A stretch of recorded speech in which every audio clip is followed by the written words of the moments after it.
आपका स्वागत करते हैं पूर्व एजुकेशन यूट्यूब चैनल में, जिसमें हमने आपको पढ़ाया है समास। और समास में हमने आपको पहले से पढ़ाया है, परिभाषाएं भी पढ़ा दी हैं। परिभाषा में हमने आपको पढ़ाया था कि दो शब्दों के मेल को समास कहते हैं, जिसमें आपने देखा कि पहले पद को जो होता है पूर्व पद कहते हैं, वही दूसरे पद को हम परपद कहता है। वही एक और है कि दो शब्दों को मिलकर जो बनता है उस शब्द को हम सामासिक पद कहते हैं। हम थोड़ा रिकॉल करा रहे हैं पहले की क्लास का। समास का मैंने आपको नाम याद रखने को कहा था कि नाम याद रख के जरूर लाना। पहला है, जैसे कि आपने देखा होगा, पहला हमारा कौन था? अव्ययीभाव समास था। अव्ययीभाव समास। दूसरा क्या था आपका? दूसरा था आपका द्वंद्व समास।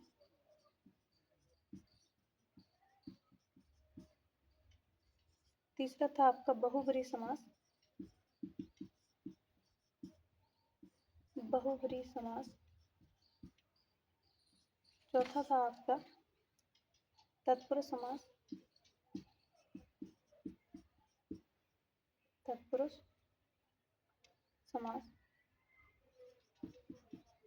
पांचवा था आपका कर्मधारय कर्मधारय समास।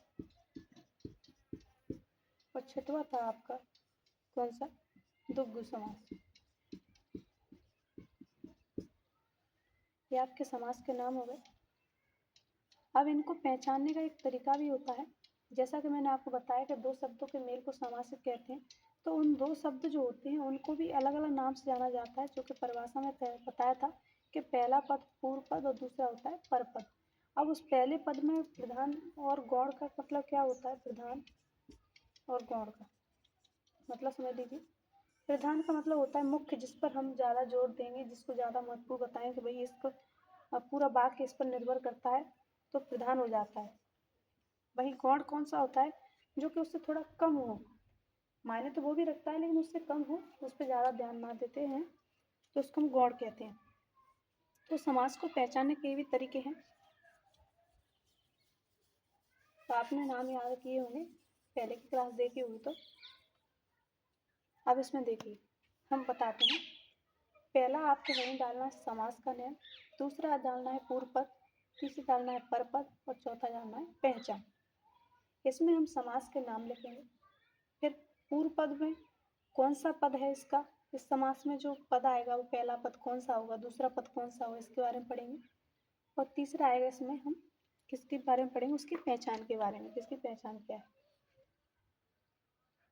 तो देखिए, पहला है हमारा अव्ययीभाव समास। कौन सा है? अव्ययीभाव समास। अव्ययीभाव समास में क्या है? आपने देखा है अव्यय। व्यय का मतलब ऐसे अगर आप समझेंगे, व्यय का मतलब होता है खर्च करना। क्या होता है? खर्च करना।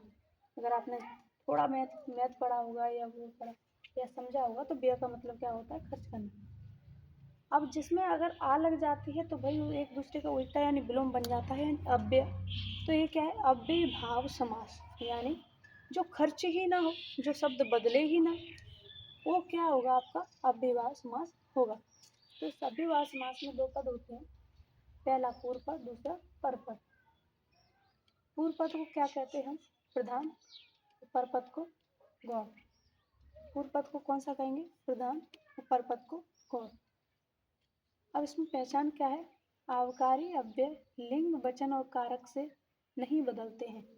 जितने भी आपके शब्द हैं आवकारी समास के, अव्ययीभाव समास में जितने भी शब्द आएंगे वो उसमें बदलाव नहीं होगा, चाहे उसमें स्त्री की जगह पुरुष आ जाए या पुरुष की जगह स्त्री आ जाए, या कर्ता कारक आ जाए या कर्म कारक आ जाए या कर्ण कारक आ जाए, क्योंकि इसमें साफ कहा है लिंग वचन और कारक से नहीं बदलते हैं, यानी ये जैसे हैं वैसे ही रहते हैं, इसलिए इसको क्या बोलते हैं? अव्ययीभाव समास कहते हैं। और इसमें अगर पद की पूछा जाए कि भाई अव्ययीभाव समास में पूर्व पद क्या है, तो पूर्व पद प्रधान है और परपद गौण है। यानी इसके पहला जो पद होता है पूर्व पद, उस पर जोर ज़्यादा दिया जाता है, बाद का जो पद है परपद, उस पर जोर नहीं दिया जाता है इतना। वहीं दूसरा आता है आपका कौन सा?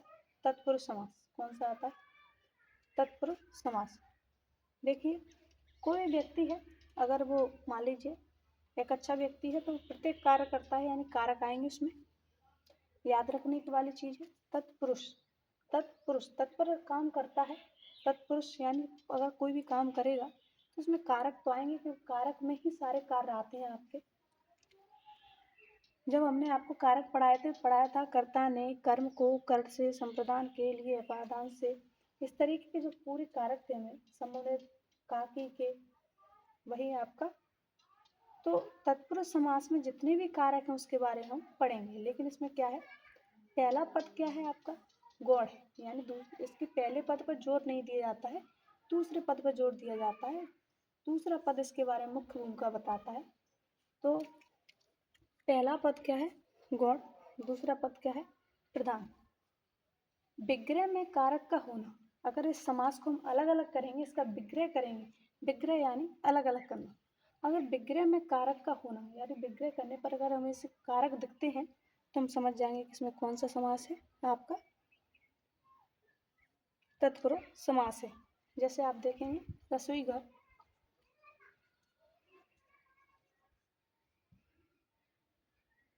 तो इसका क्या है, रसोई का घर जिसमें रसोई बनती है, तो उसमें कारक आ गया। तो इस तरीके के जो शब्द आएंगे उसमें हम कौन सा देखेंगे, तत्पुरुष समास होता है।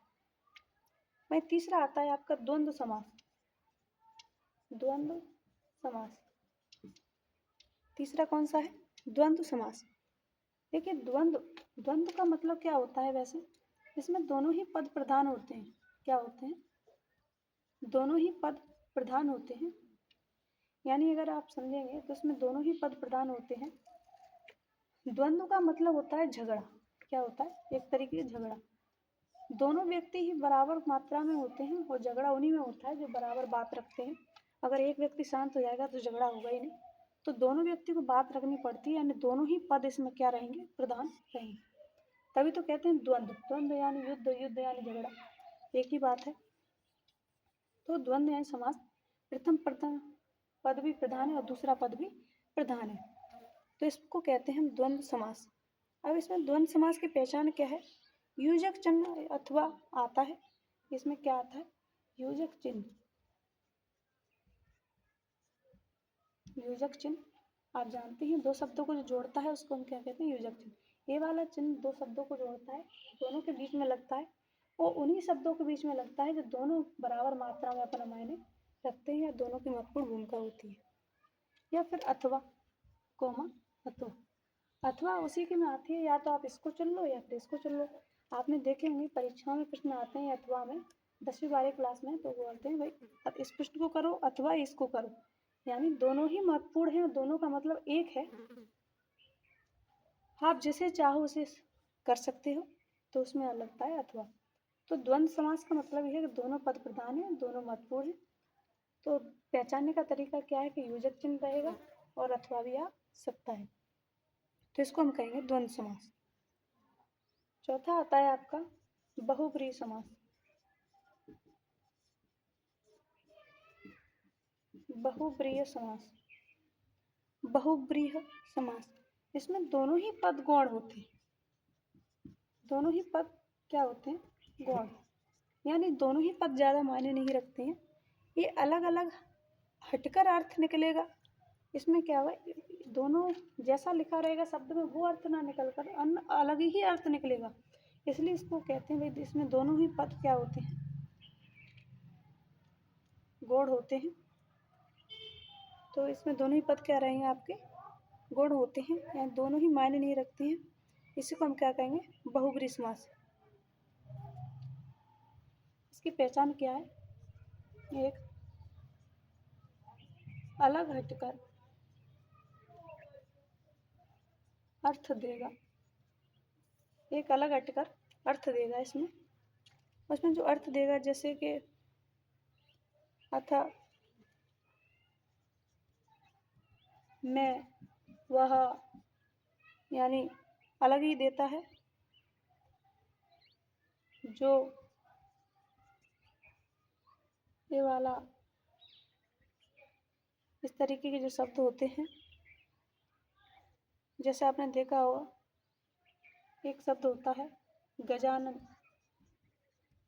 गजानन, गजानन इस्तेमाल होता है गणेश के लिए, जिसके गज का आनन हो, यानी जिसके गज जैसा आनन है।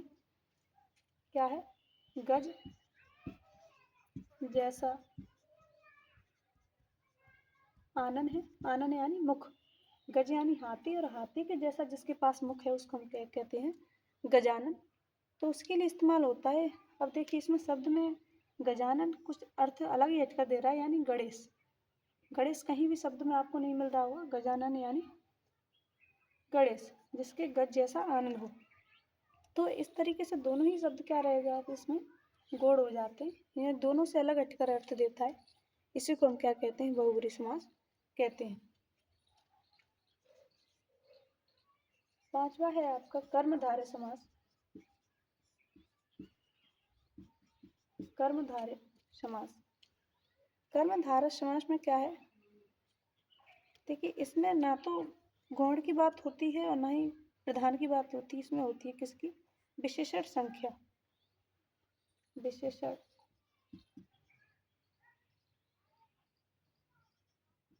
विशेषण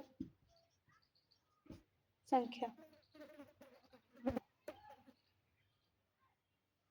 और दूसरी होती है विशिष्ट।